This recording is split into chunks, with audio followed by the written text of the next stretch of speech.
My boyfriend wants to try adding our best friend to our bedroom, even after our friend tried to spike us, and now I'm rethinking everything.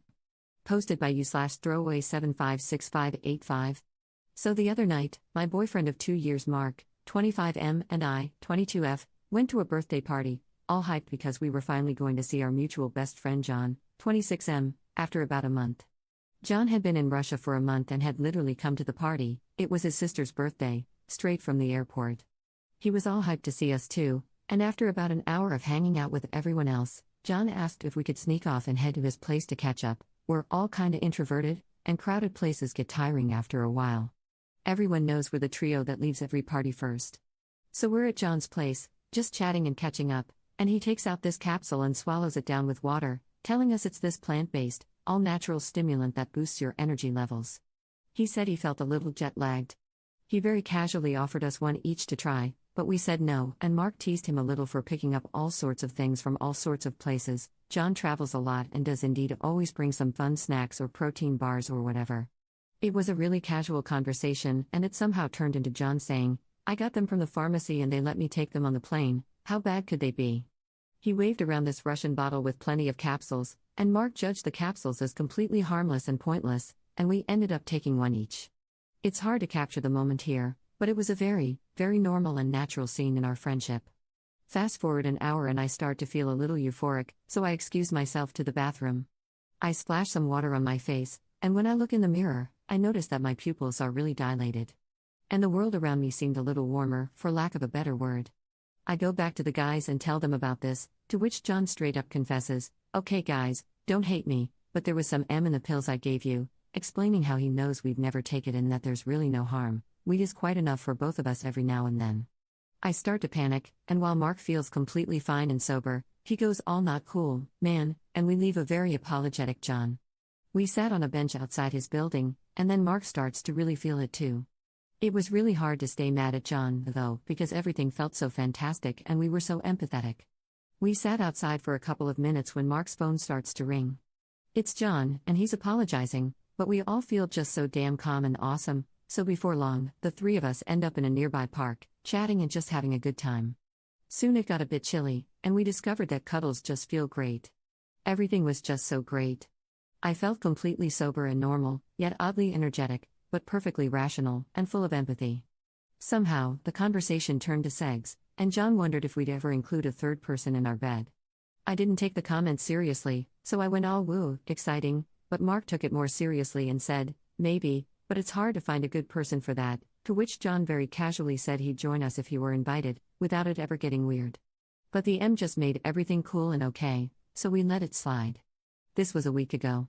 The following day, when I was feeling the after effects, I wasn't so cool about what John had done, but I felt that what was done was done. And even though I told him off really loudly and clearly, the three of us hung out every day before John leaves for India on the 25th.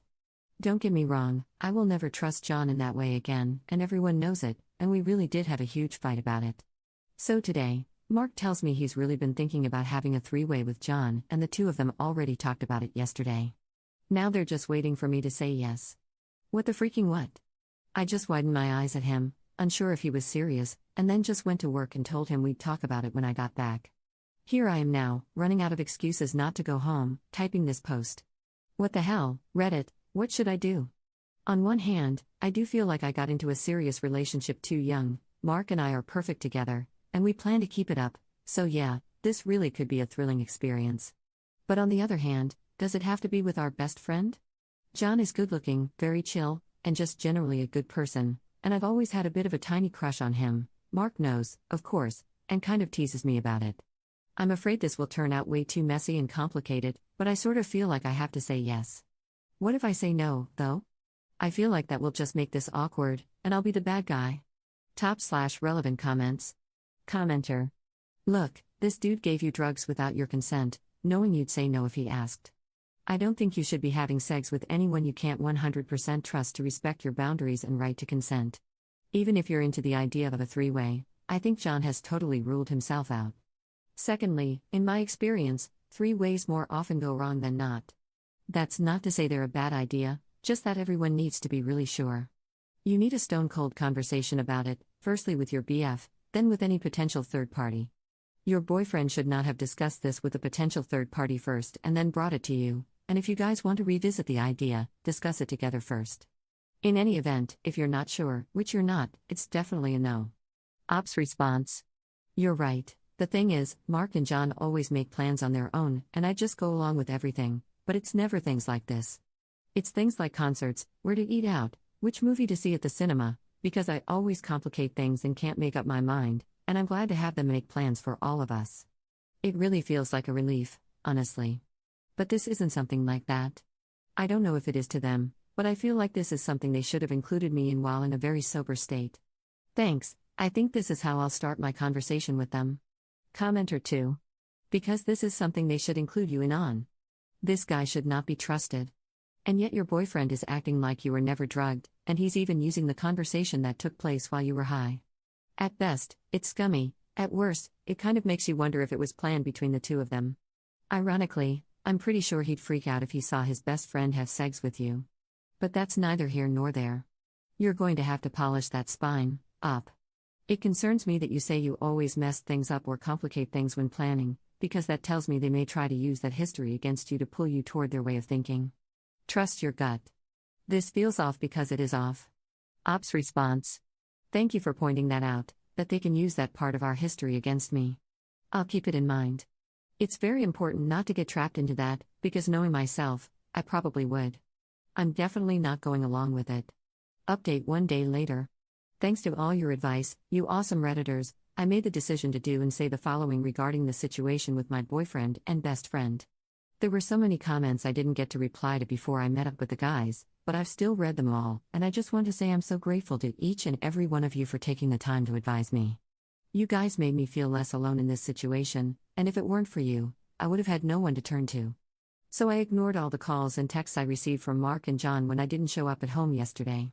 I slept over at a colleague's place, and before it got too late, I texted both Mark and John to meet me at a cafe first thing in the morning today to talk things through. When I showed up about 10 minutes early, they were already there, and they'd already ordered my favorite drink. The first thing I did when I sat down was tell them not to talk until I'd gotten everything I needed to say out. And they respected that. Mostly, they did try to interrupt me a couple of times. So to paraphrase what I said to John, I am not okay at all with you giving us M without asking us explicitly first. It was very, very wrong. Even if you meant no harm, even if you knew we would like it, even if it was frustrating for you that we wouldn't take it just because we decided drugs weren't for us once upon a time, and even though it turned out to be fine in the end, I am not okay with it. And no one should be. This is something you should never, ever, ever do to anyone. Drugging people is messed up. I don't even know how you justify this to yourself, and I don't even want to know. To Mark, as for you, I'm not okay with how unaffected you seem by it. It honestly makes me doubt that you were as clueless as I was about the whole deal, and I even think that you guys might have planned this behind my back just to get me to agree to a three-way. Which I do not want to happen, ever. For many, many reasons that we can discuss later. I'm also not okay with you guys going and talking about it after the M and you Mark just bringing it up casually like it's the most normal thing in the world to do. That's so many levels of messed up that I can't even begin to describe it. You guys should have talked about it together with me, no matter what. At the moment, I trust neither of you, and I need to be on my own for a while. Both of you crossed a very thick line, especially you, John, and it can't be undone, no matter what. In reality, it wasn't as smooth, and I shook through the first half of the conversation and couldn't really look either of them in the eye properly. By the end of the monologue, I'd sweat a bucket, but I said all I had to say. As lame as it may seem, I basically took out things I liked from your comments and things your comments made me realize, wrote this speech, and read it over and over while I couldn't sleep. Then I proceeded to ask Mark to go stay with John until he has to leave for India, on the 25th, because we live together, and that will decide then how we, and mostly I, feel about our living arrangements. When Mark asked if this meant we were over, I said, I don't know, and that we talk about it another day. Because honestly, I don't know.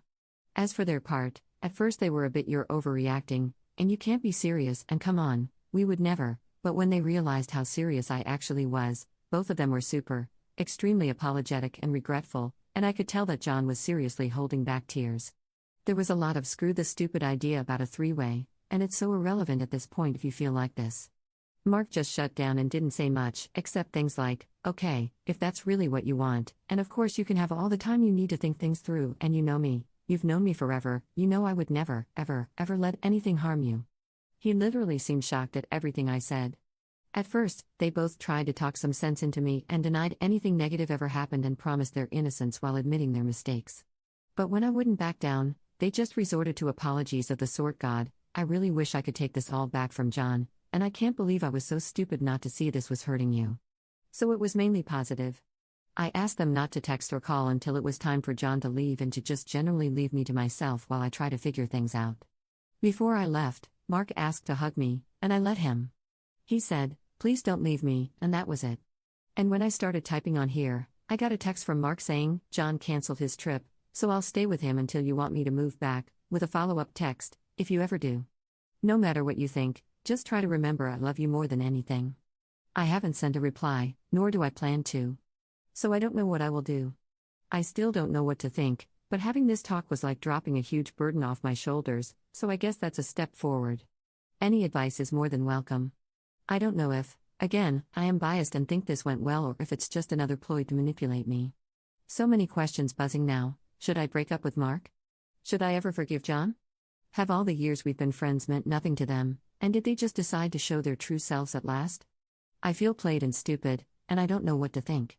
I've trusted them more than anyone my entire life, but now, yeah, it's kinda hard too. I'm not allowed to post another update after this, so I guess this is it. I suppose it isn't really closure yet, but I don't think there will be a better time to write an update than now.